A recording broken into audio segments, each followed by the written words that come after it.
de historia. Los caballeros templarios defendieron Tierra Santa. Sus instrumentos fueron el derramamiento de sangre y la oración. Fundada en el siglo XII, esta orden de monjes guerreros fue una fuerza imbatible durante casi 200 años. Después sufrieron una espectacular caída en desgracia. Juzgados por herejía, fueron acusados de practicar extraños rituales.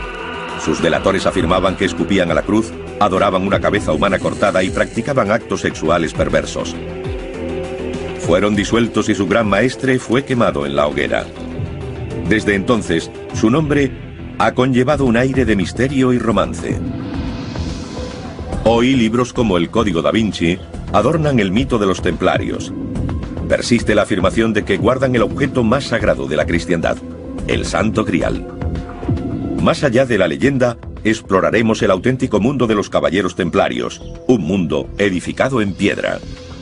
Hace 800 años construyeron algunas de las mejores fortificaciones conocidas.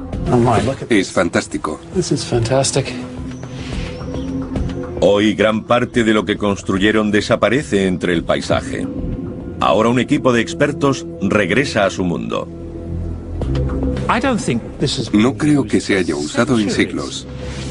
Usando lo último en animación por ordenador, revelarán por primera vez en 8 siglos el mundo perdido de los caballeros templarios.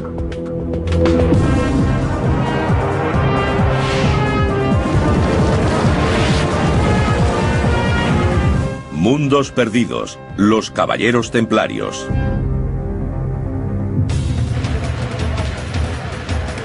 En un rincón de Oriente Próximo se encuentra el mundo olvidado de los caballeros templarios. La actual ciudad siria de Tartus fue la Antartus o Tortosa de los templarios, dominada por su espléndida fortaleza. Los que pasaron por la ciudad en el siglo XIII hablaban de una enorme capilla y un gran salón, un castillo inexpugnable y sólidas murallas con torres que parecían coronadas de piedras preciosas. Ahora lo único que permanece intacto es la catedral. En tiempos de los templarios fue un importante lugar de peregrinación. El resto de la ciudad fue desapareciendo. Solo quedan fragmentos de ruinas incrustadas en la ciudad moderna. Hoy los habitantes parecen ignorar que viven en la que fue la gran ciudad de una hermética organización internacional. Nuestros expertos reunirán las pistas encontradas en Tortosa para reconstruir el mundo perdido de los templarios.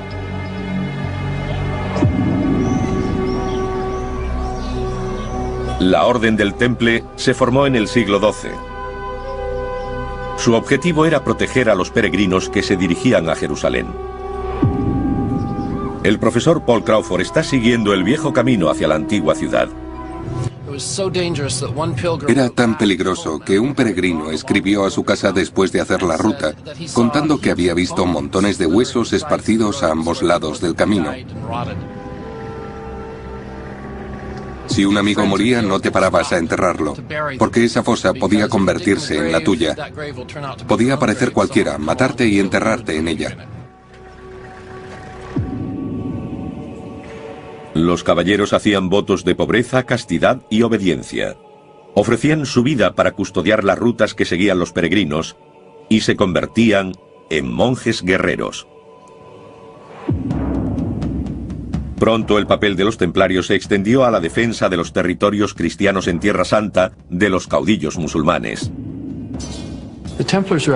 Los templarios representaban un nuevo concepto, la fusión de la dedicación medieval de un guerrero por un lado con la de religioso por otro. Uniéndolas apareció la figura del combatiente religioso. Este concepto de guerra santa era nuevo e impactante.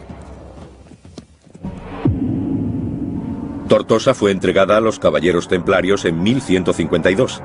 A cambio protegerían la ciudad y el terreno circundante de los musulmanes que querían que los pobladores cristianos abandonaran Tierra Santa. El centro de la ciudad era el castillo, regido por los monjes guerreros. David Nicole intenta encontrar las murallas del castillo para comprender cómo construyeron sus defensas. Esta es la muralla interior. Tiene lienzos cortos entre esas torres que sobresalen. Parece una especie de zigzag, pero son torres individuales. David pasea entre las fortificaciones advirtiendo que aún queda mucho de ellas en pie. Parece que esta pequeña calle abraza la muralla. No podemos seguir más en esa dirección. El muro, hecho de grandes bloques de mampostería, desaparece entre esas casas. Enlazando todos los restos se puede desvelar la verdadera escala del castillo. 2 murallas concéntricas lo rodean por 3 lados. Protegiendo el flanco que da al mar, hay 2 grandes torres. Estas murallas fueron diseñadas para soportar al atacante más implacable. Documentos de la época nos hablan de ejércitos enemigos que intentaron socavar las defensas para tomar el castillo. El primer paso era llegar a la base del muro. Al menos en francés medieval, el sistema normal de hacerlo era lo que llamaríamos un chat, un gato. El gato era una sólida estructura de madera que se iba deslizando hasta el muro, soportando las flechas y piedras que los defensores lanzaban desde arriba. Irían avanzando muy lentamente, hasta llegar al muro. Entonces los atacantes cavaban un túnel bajo la muralla, que iban apuntalando hasta terminar la tarea. Colocarían material inflamable alrededor de los maderos, como paja, aceite de oliva y grasa, cualquier cosa que ardiera fácilmente. Lo encenderían y saldrían corriendo. Los puntales se quemarían y el muro empezaría a desmoronarse bajo su propio peso. Habrían roto el escudo. Los muros del castillo de Tortosa estaban diseñados para resistir a los zapadores enemigos. La distancia entre las torres parece ser la del alcance de una ballesta. El espaciado de las almenas permitía a los arqueros cubrir la zona entre ellas. Había una muralla exterior relativamente baja y probablemente una interior un poco más alta. Así los arqueros podían disparar por encima de la exterior. Pero había un problema para tirar desde las torres de Tortosa. La mayoría de las ballestas de la época estaban diseñadas para disparar horizontalmente, y aquí los templarios tendrían que apuntar hacia abajo. Eso era un problema porque ocurría esto. Podían disparar al enemigo, pero no de la forma que querían. Entonces desarrollaron un ingenioso dispositivo. Incorporaron una pinza que no sujetaba la flecha con fuerza, pero la retenía en su sitio. Y como puede verse, disparaban en cualquier ángulo, sin errar el tiro. Pero arcos y flechas eran inútiles ante esto. La gran máquina de guerra medieval. Un maganel. Esta enorme catapulta de casi 20 metros de altura es la más grande del mundo. Se utilizaron 6 robles para construirla.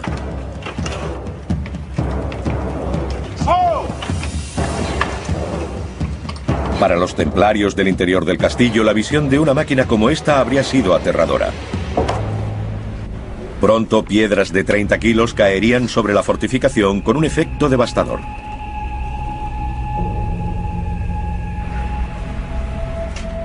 Con un alcance de unos 500 metros, estas catapultas tenían potencia para derribar grandes murallas.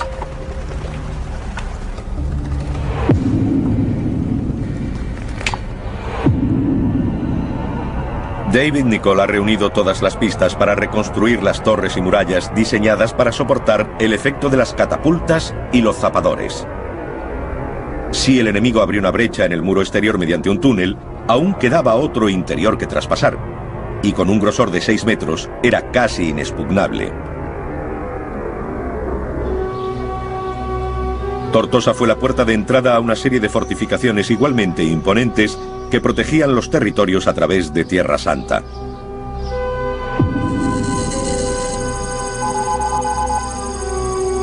En el centro del reino cristiano estaba Jerusalén, y aquí los templarios adaptaron el lugar religioso más importante del mundo a sus propósitos.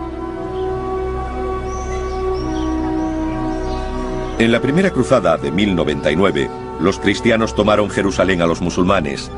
En el monte del templo se erigía la espléndida mezquita de Al-Aqsa, construida en el siglo VII.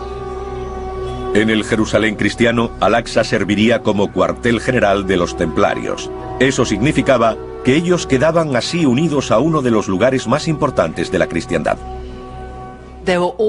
En la Biblia hay todo tipo de historias asociadas con esa zona. Se supone que Jesús caminó entre sus muros haciendo milagros. Los templarios quedaban asociados a esos hechos. La antigua mezquita fue adaptada para convertirse en centro administrativo. Bajo ella, en cámaras subterráneas, los monjes guerreros guardaban sus caballos, listos para entrar en combate y defender los santos lugares de Jerusalén. Los espléndidos arcos de los establos medían 9 metros de altura y cubrían una zona de 6.000 metros cuadrados. Las cuadras podían albergar a más de 1000 caballos. Un visitante occidental afirmó que si se disparaba una ballesta, la flecha ni siquiera llegaría al otro extremo debido a su tamaño. Ahí se instalaron los templarios. Esta militarización de los santos lugares personificó el papel espiritual y militar de los caballeros. La defensa de la costa oriental cristiana supuso muchas vidas. En el extremo más alejado de su red había una iglesia donde se reclutaban nuevos hombres. Pero aquí los extraños rituales de los templarios estaban envueltos en el misterio.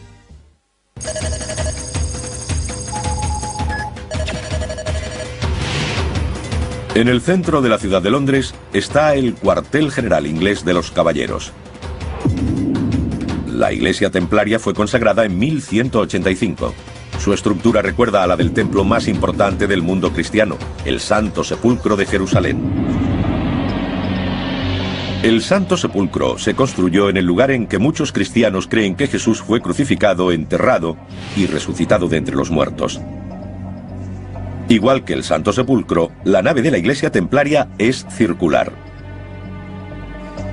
Dentro de estos muros tenía lugar un misterioso ritual para investir a nuevos miembros.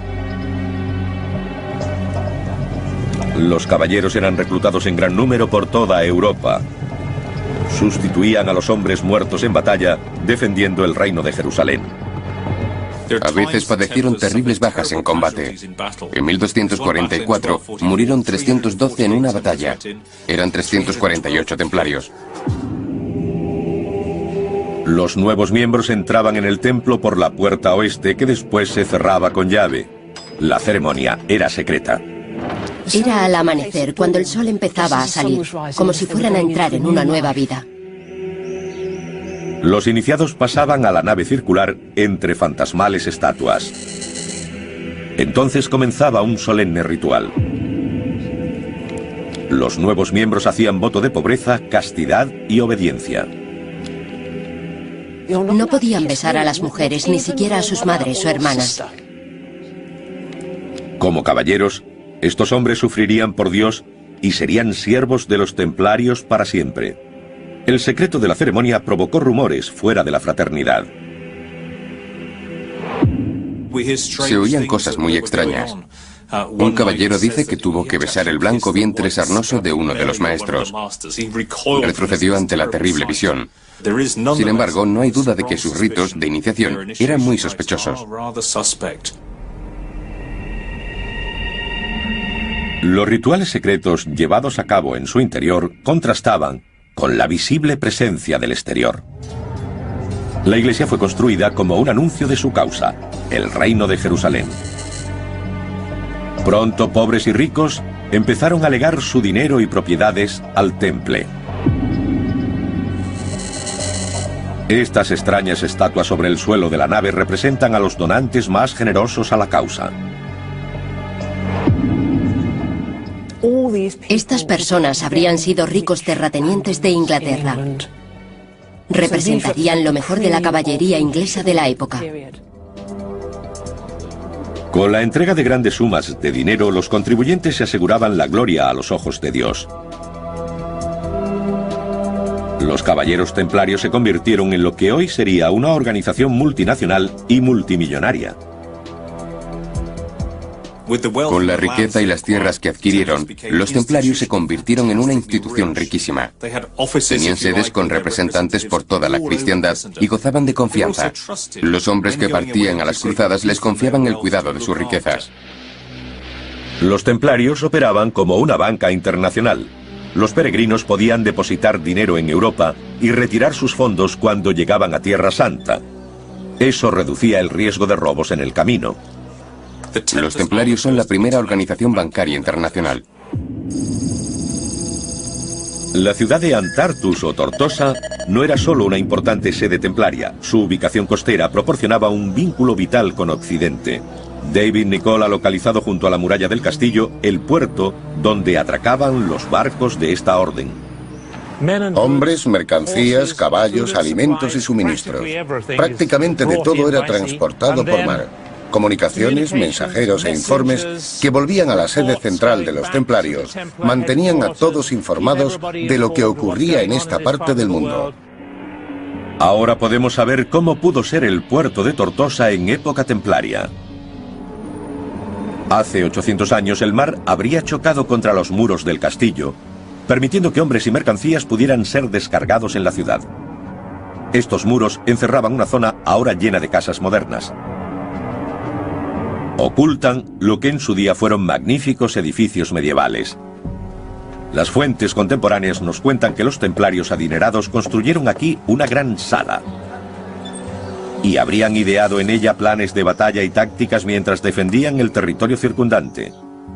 Paul Crawford está buscando los restos del edificio templario oculto por esta serie de casas.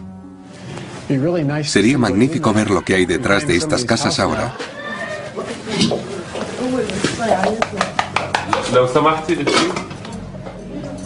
¿Puedo entrar? ¿Puedo entrar? شكرا شكرا شكرا.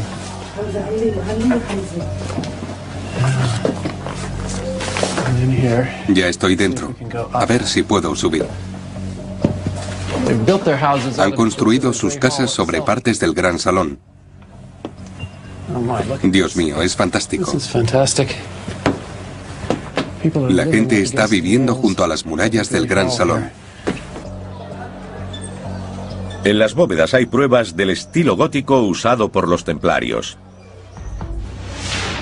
Los caballeros construyeron los arcos abovedados del gran salón con piedras en forma de cuña.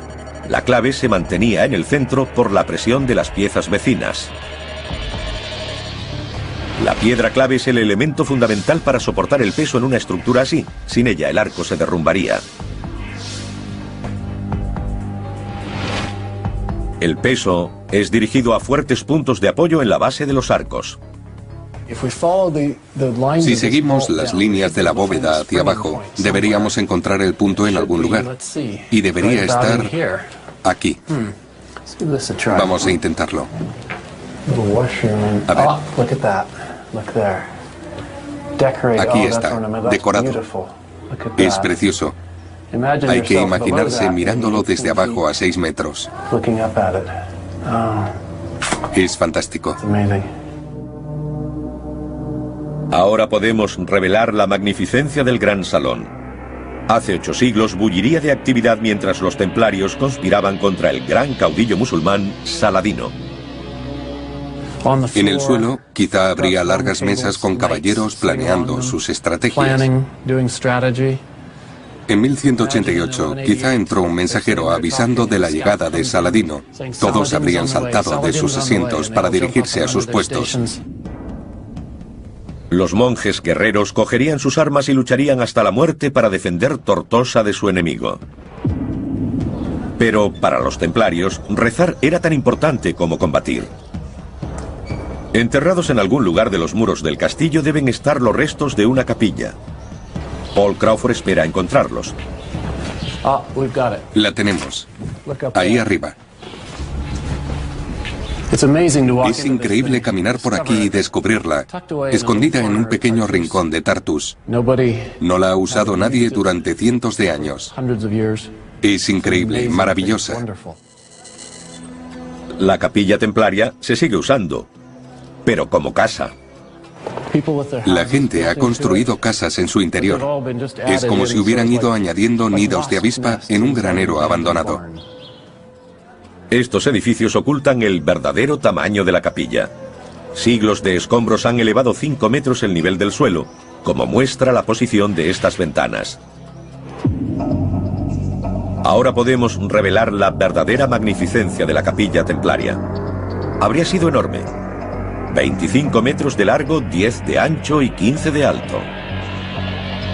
La escala y esplendor del edificio nos indica la crucial importancia de la oración para los caballeros templarios. En el núcleo del castillo estaba la Torre del Homenaje. Esta sólida torre de piedra habría sido el centro neurálgico militar de la fortaleza. Dominaba toda la ciudad. Hoy la Torre del Homenaje ha quedado oscurecida por más de 800 años de conflictos y cambios. El historiador militar David Nicholl cree que ha localizado sus restos. Pero lo que hay en el interior lleva siglos oculto y está a punto de descubrirlo.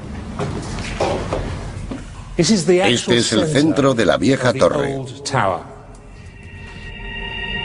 Es muy difícil caminar por aquí. Está sin tocar. No se ha usado en siglos. Hay una puerta. David se ha tropezado con el santuario interior de la torre. Si la ciudad fuera atacada, este habría sido el último bastión. Aquí puede haber pistas de cómo sobrevivieron durante los asedios. Por el sonido está llena de agua. Da un poco de miedo. Hace eco y hay escalones que llevan hasta el agua. Es escalofriante. Hace un descubrimiento asombroso. Una cisterna que sigue llena de agua siglos después de marcharse los templarios. ¿Qué profundidad tendrá? Bastante. No pienso meterme ahí. Ante un asedio, los caballeros podrían haber permanecido en la torre durante semanas. La cisterna sería un suministro esencial de agua. A continuación hay otra cámara.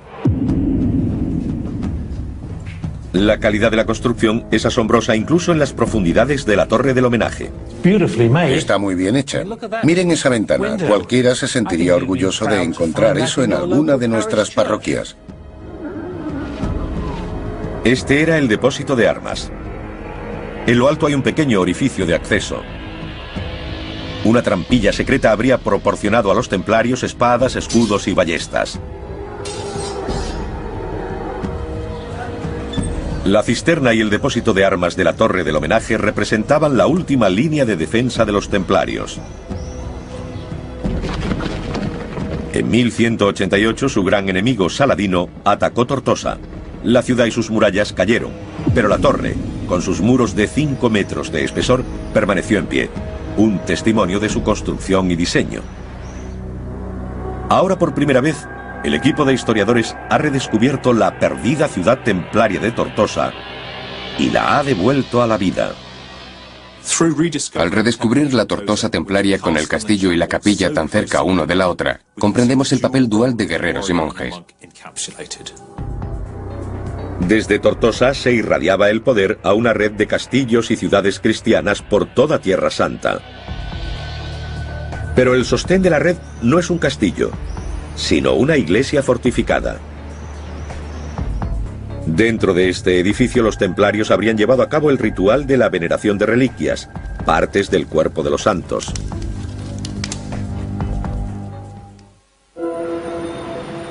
Desde el puerto de Antartus o Tortosa, los caballeros irradiaban su poder y riqueza por toda Tierra Santa. A casi 50 kilómetros de Tortosa está Chastelblanc, en la frontera del reino cristiano. Hoy todo cuanto queda es una solitaria torre de piedra en una colina que domina la moderna ciudad de Safita. Chastelblanc sobresale 30 metros sobre el pico más alto de la región. Pero es un edificio especial y único.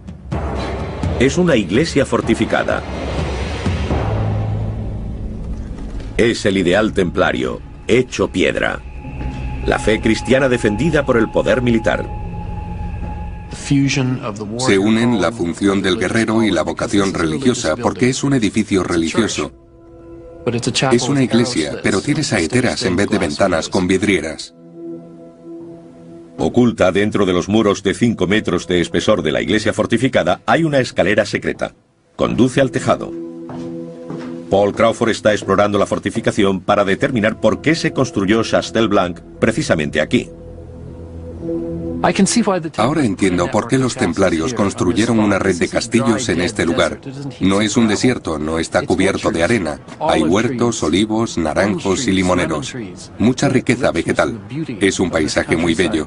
No era atractivo solo para la vista, también lo era para el bolsillo. Un territorio muy valioso económicamente. Desde aquí divisaban todas las fortificaciones cercanas, con el inexpugnable Chastel Blanc en el centro de una red defensiva. Era el sostén de una red de castillos que mantenía esta rica y fértil tierra, defendiéndola. Chastel Blanc tiene un bello diseño compacto, con una capilla en el nivel inferior y un dormitorio encima. Debajo, tallado en la roca, hay un depósito de agua. Pero para el constructor medieval, levantar una fortificación en lo alto de esta colina representaba un reto importante. Es muy caro construir un castillo así. Solo hay que ver el espesor de los muros, el tamaño de los bloques y lo cuidadosamente que fueron ensamblados. El historiador David Nicol ha estudiado cómo lograron mover estas gigantescas piedras de 1000 kilos para construir sus castillos. Usaron grúas de madera y poleas. Era un sistema muy sofisticado. Tenían la misma ingeniería que nosotros, con la diferencia de que entonces todo era madera y cuerdas. No había acero ni ningún material de ese tipo. Y en vez de electricidad o combustible diésel, la tracción la proporcionaban hombres o animales. Una persona se colocaba dentro de la rueda y caminaba, como los hámsters en la rueda de su jaula. Eso se transformaba en potencia que tiraba de las cuerdas. Era muy eficaz.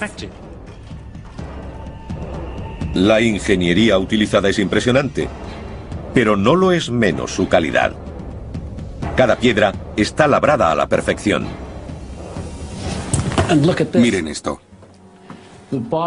La parte inferior de la ventana está inclinada para poder asomarse.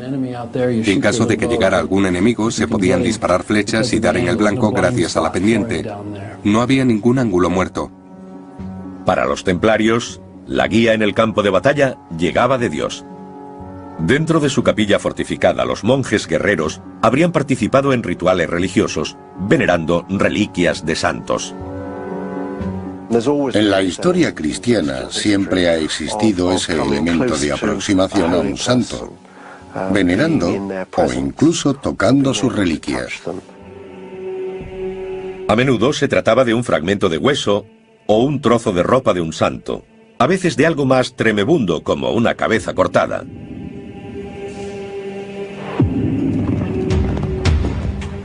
Las reliquias eran tan importantes para los templarios que las llevaban al combate para conseguir la orientación divina.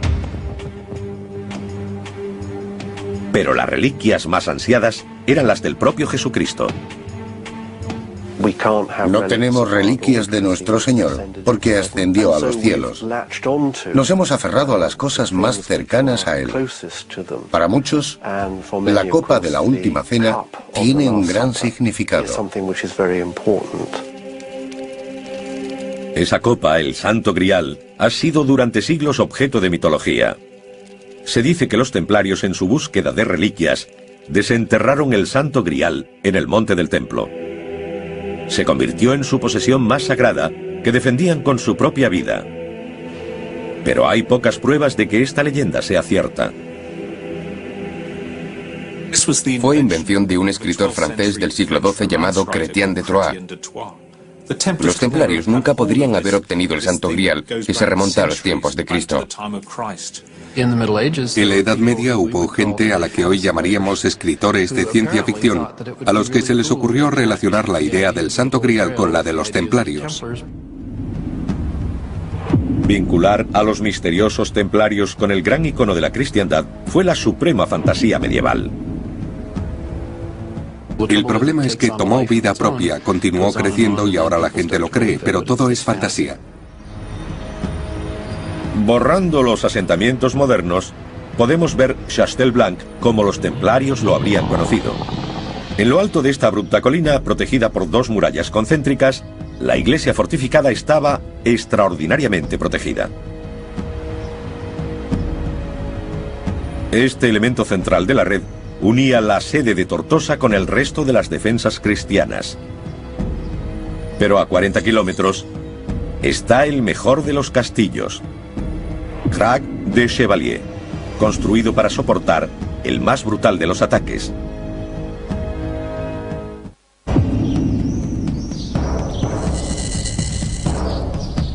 Lawrence de Arabia calificó a Crac de Chevalier como el mejor castillo del mundo.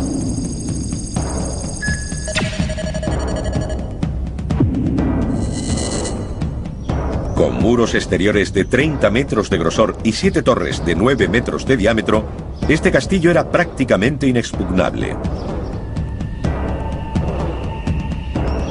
La fortaleza fue construida por los caballeros hospitalarios, compañeros y rivales de los templarios. Su emplazamiento es crucial. Defiende la ruta comercial más importante de la región. Allí hay un gran valle con la carretera principal. Lo es ahora y lo fue en la Edad Media, uniendo la costa con las ciudades del interior, que en el período de las cruzadas fueron los centros del poder islámico. La costa era el centro del poder de los cruzados. Hospitalarios y templarios unieron fuerzas para defender este importante territorio. Era una enorme operación militar y David Nicholl pretende descubrir cómo operaban los caballeros. Los caballos eran esenciales para los templarios, pero estabularlos era una ardua tarea. El primero de dos establos. Este es el más pequeño y es muy grande. Estos magníficos edificios abovedados podían albergar más de 1000 caballos. Desde aquí podían partir al combate en cuestión de minutos. Se consumían de impaciencia. Estarían tan deseosos como sus jinetes de salir y entrar en acción. Los caballos también eran esenciales para transportar armas, alimentos y hombres por el castillo. Los diseñadores de Crac de Chevalier tuvieron que encontrar un modo de permitir que los animales se desplazaran por las pronunciadas pendientes de la fortaleza. Solucionaron el problema construyendo los pasadizos con amplios escalones de poca altura en vez de rampas. Con estos escalones casi planos, se reducía la inclinación y se facilitaba la labor a los animales. Había humedad. Se podía resbalar, y con tantos animales, lo normal es que hubiera muchos excrementos.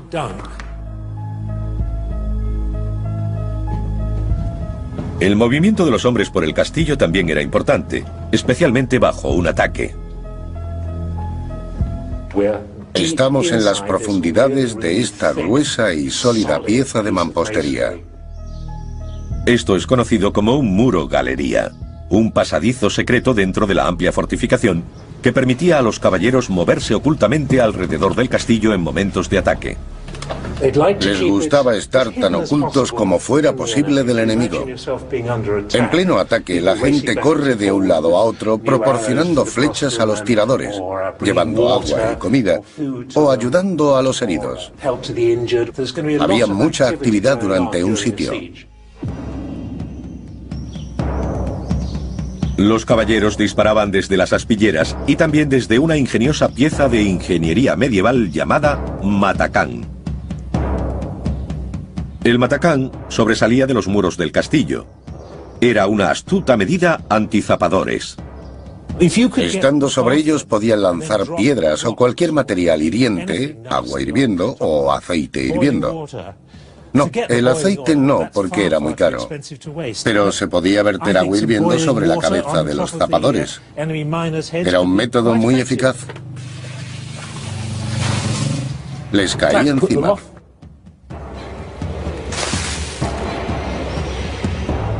Pero el mejor ejemplo de la ingeniería militar de Crac de Chevalier es el gran muro inclinado que rodea a la torre del homenaje. Llamado talud, evitaba que el enemigo socavara las torres. La idea es que si lograban penetrar ahí se les vendría encima. A pesar de la red de fortificaciones, en 1187 las cosas se estaban volviendo en contra de los templarios. Su gran enemigo, Saladino, barría Tierra Santa, ocupando una tras otra las ciudades cristianas. Al final, capturó Jerusalén. A los pocos meses su ejército llegaba a las puertas de Tortosa, la base militar de los templarios. La ciudad cayó, pero los caballeros lograron refugiarse en el castillo. Tenían que reagruparse y decidieron reconstruir sus fortificaciones. David Nicol está buscando pistas de cómo lograron reforzar Tortosa. Esa línea diagonal es una buena pista. Podemos decir, con cierto fundamento, que marca la línea del talud que rodeaba la base de esta torre. Este talud indica que Tortosa resistiría el ataque de un enemigo que intentara socavar sus muros. Dentro, David hace otro descubrimiento. Está claro que la parte interior de la torre del homenaje, que cuenta con un depósito de armas y una cisterna, está rodeada de una fortificación tardía.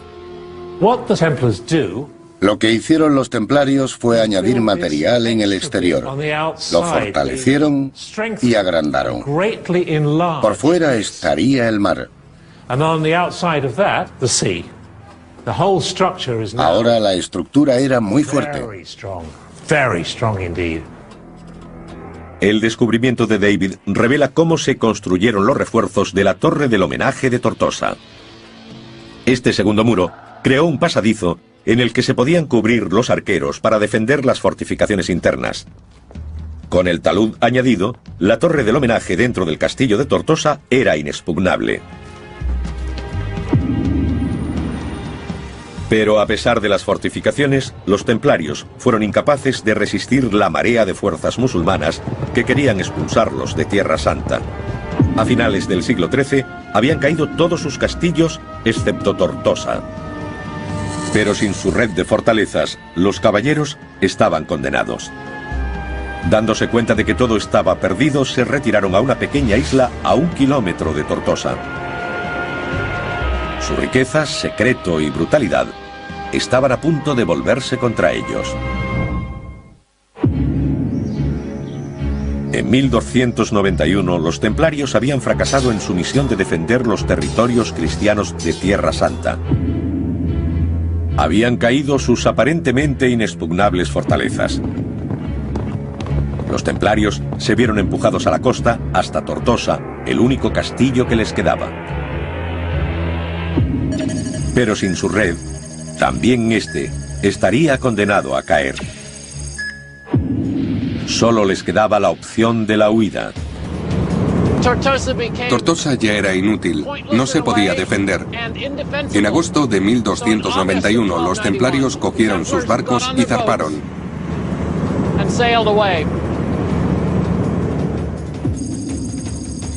Zarparon hacia la isla de Chipre. Era una base segura donde reagruparse y lanzar un ataque para recuperar Tortosa y su red de fortificaciones.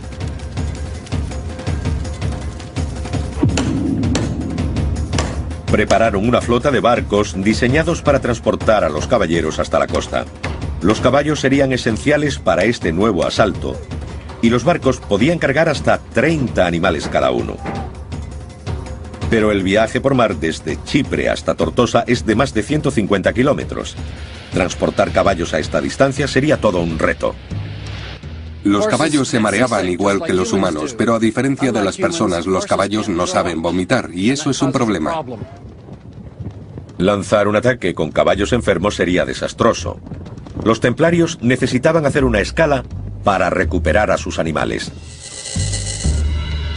A 1 kilómetro de la costa de Tortosa está la isla de Ruad. En Ruad podrían desembarcar los caballos y descansar. Después volverlos a cargar en el barco y llevarlos a la costa. Así estarían en buenas condiciones para el ataque. En 1300, los templarios partieron hacia la isla de Ruad con una guarnición de 120 caballeros y 500 arqueros, listos para actuar. Volvieron con la idea de usar la isla como cabeza de playa, recuperar Tortosa y después el resto.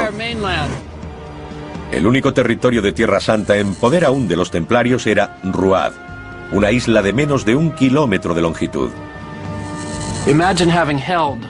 Lo habían perdido todo. La línea costera que hemos visto antes, la ciudad de Tortosa, la catedral, Crac de Chevalier, Chastel-Rousse, Chastel-Blanc, todas las grandes fortificaciones del interior habían caído y sus posesiones habían quedado reducidas a una isla solo un poco más grande que la ciudad de Tortosa. Pero en 1302 las cosas empeoraron para los templarios. Una fuerza musulmana descubrió la presencia de una guarnición en Ruad que amenazaba sus territorios y lanzaron un ataque anfibio. Establecieron contacto en 2 puntos de la isla, atacaron a los templarios y a su infantería, obligaron a los caballeros a retirarse a una fortaleza, posiblemente esta en un extremo de la isla, y los separaron de la infantería. Hubo una lucha puerta a puerta por los angostos callejones de la isla. Dándose cuenta de que no había nada que hacer, los templarios se rindieron. Su último bastión había caído en manos de su enemigo. La era de los templarios como defensores de Tierra Santa había llegado a su fin. Ahora tenían que rendir cuentas en Europa.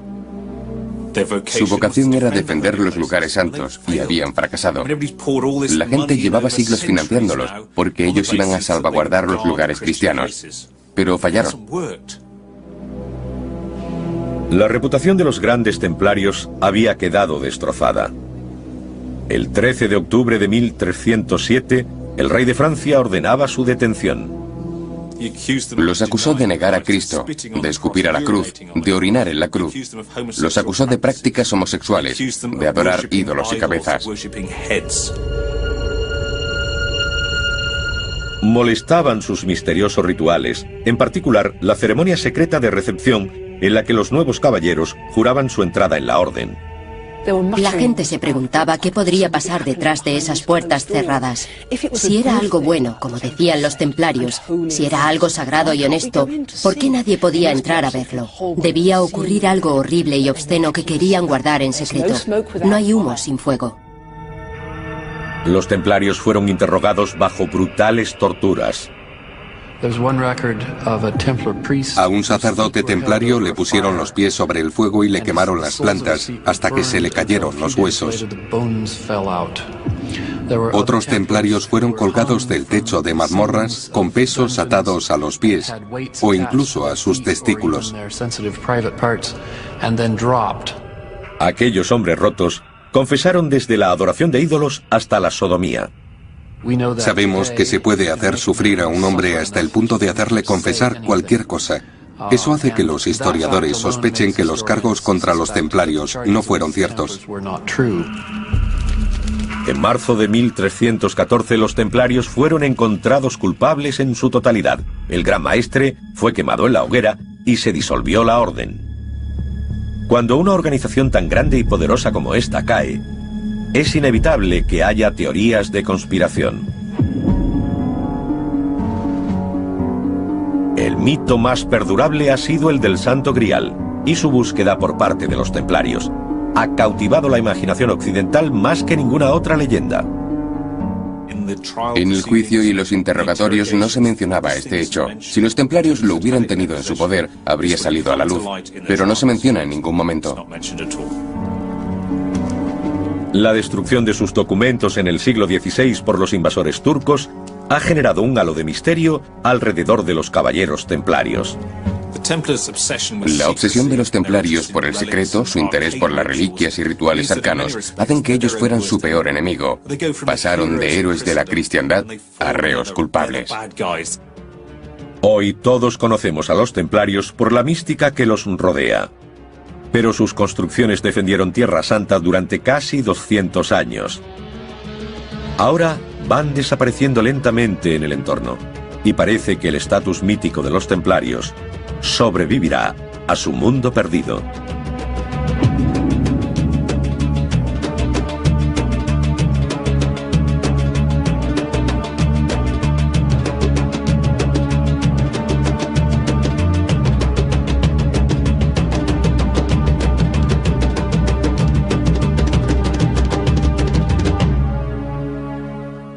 Máquina como esta habría sido aterradora.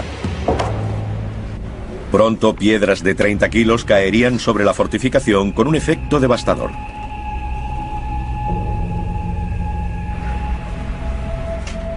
Con un alcance de unos 500 metros, estas catapultas tenían potencia para derribar grandes murallas.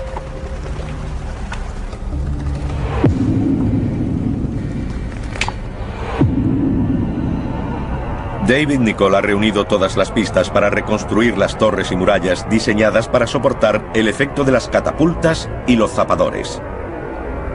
Si el enemigo abrió una brecha en el muro exterior mediante un túnel, aún quedaba otro interior que traspasar, y con un grosor de 6 metros era casi inexpugnable. Tortosa fue la puerta de entrada a una serie de fortificaciones igualmente imponentes que protegían los territorios a través de Tierra Santa.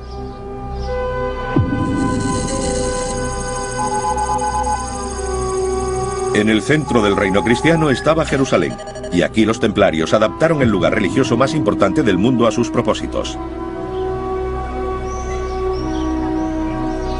En la primera cruzada de 1099, los cristianos tomaron Jerusalén a los musulmanes. En el monte del templo se erigía la espléndida mezquita de Al-Aqsa, construida en el siglo VII. En el Jerusalén cristiano, Al-Aqsa serviría como cuartel general de los templarios. Eso significaba que ellos quedaban así unidos a uno de los lugares más importantes de la cristiandad. En la Biblia hay todo tipo de historias asociadas con esa zona. Se supone que Jesús caminó entre sus muros haciendo milagros. Los templarios quedaban asociados a esos hechos. La antigua mezquita fue adaptada para convertirse en centro administrativo.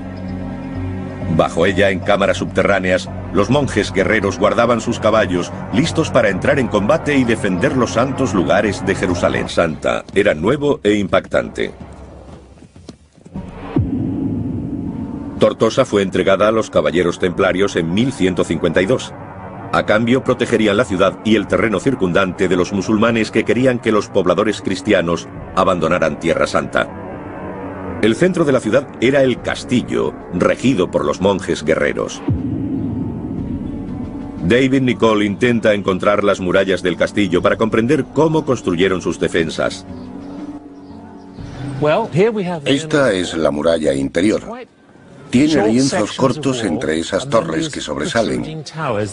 Parece una especie de zigzag, pero son torres individuales. David pasea entre las fortificaciones advirtiendo que aún queda mucho de ellas en pie. Parece que esta pequeña calle abraza la muralla. No podemos seguir más en esa dirección. El muro, hecho de grandes bloques de mampostería, desaparece entre esas casas. Enlazando todos los restos se puede desvelar la verdadera escala del castillo. 2 murallas concéntricas lo rodean por 3 lados. Protegiendo el flanco que da al mar, hay 2 grandes torres. Estas murallas fueron diseñadas para soportar al atacante más implacable. Documentos de la época nos hablan de ejércitos enemigos que intentaron socavar las defensas para tomar el castillo. El primer paso era llegar a la base del muro. Al menos en francés medieval, el sistema normal de hacerlo era lo que llamaríamos un chat, un gato. El gato era una sólida estructura de madera que se iba deslizando hasta el muro, soportando las flechas y piedras que los defensores lanzaban desde arriba. Irían avanzando muy lentamente, hasta llegar al muro. Entonces los atacantes cavaban un túnel bajo la muralla de historia. Los caballeros templarios defendieron Tierra Santa.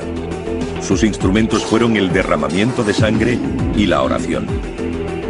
Fundada en el siglo XII, esta orden de monjes guerreros fue una fuerza imbatible durante casi 200 años. Después sufrieron una espectacular caída en desgracia. Juzgados por herejía, fueron acusados de practicar extraños rituales.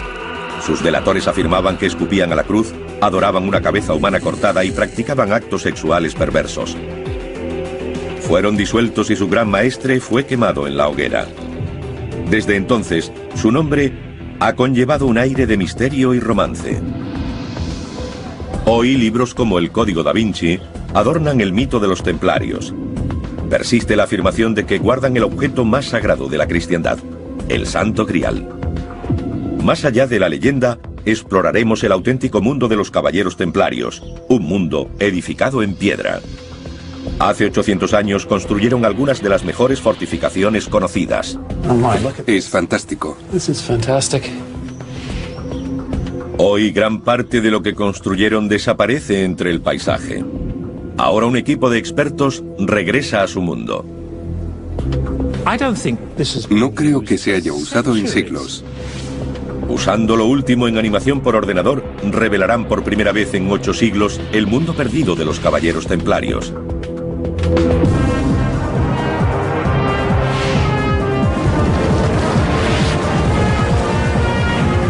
Mundos perdidos, los caballeros templarios.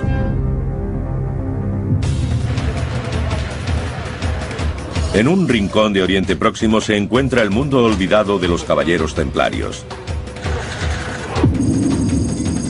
La actual ciudad siria de Tartus fue la Antartus o Tortosa de los templarios, dominada por su espléndida fortaleza. Muralla que iban apuntalando hasta terminar la tarea.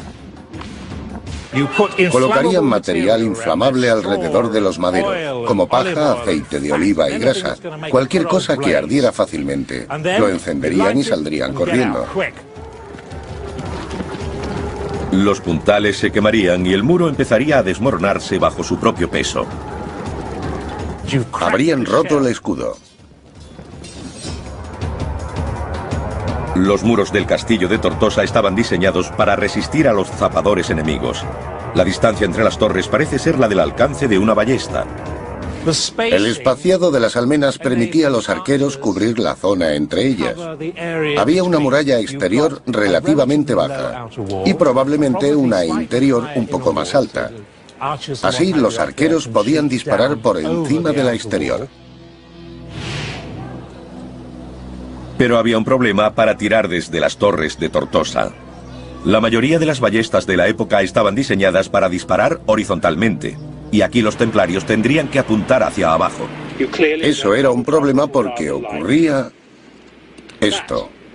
Podían disparar al enemigo, pero no de la forma que querían. Entonces desarrollaron un ingenioso dispositivo. Incorporaron una pinza que no sujetaba la flecha con fuerza, pero la retenía en su sitio. Y como puede verse, disparaban en cualquier ángulo, sin errar el tiro. Pero arcos y flechas eran inútiles ante esto. La gran máquina de guerra medieval. Un maganel. Esta enorme catapulta de casi 20 metros de altura es la más grande del mundo. Se utilizaron 6 robles para construirla.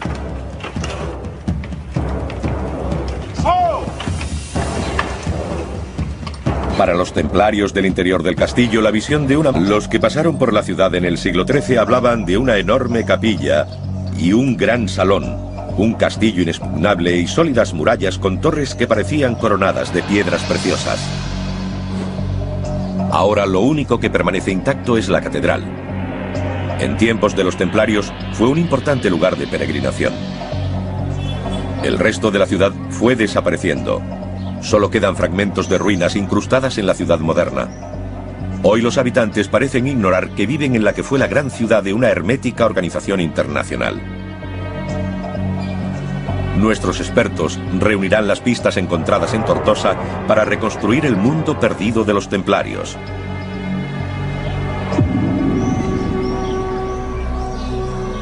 La Orden del Temple se formó en el siglo XII. Su objetivo era proteger a los peregrinos que se dirigían a Jerusalén. El profesor Paul Crawford está siguiendo el viejo camino hacia la antigua ciudad. Era tan peligroso que un peregrino escribió a su casa después de hacer la ruta, contando que había visto montones de huesos esparcidos a ambos lados del camino. Si un amigo moría, no te parabas a enterrarlo, porque esa fosa podía convertirse en la tuya. Podía aparecer cualquiera, matarte y enterrarte en ella.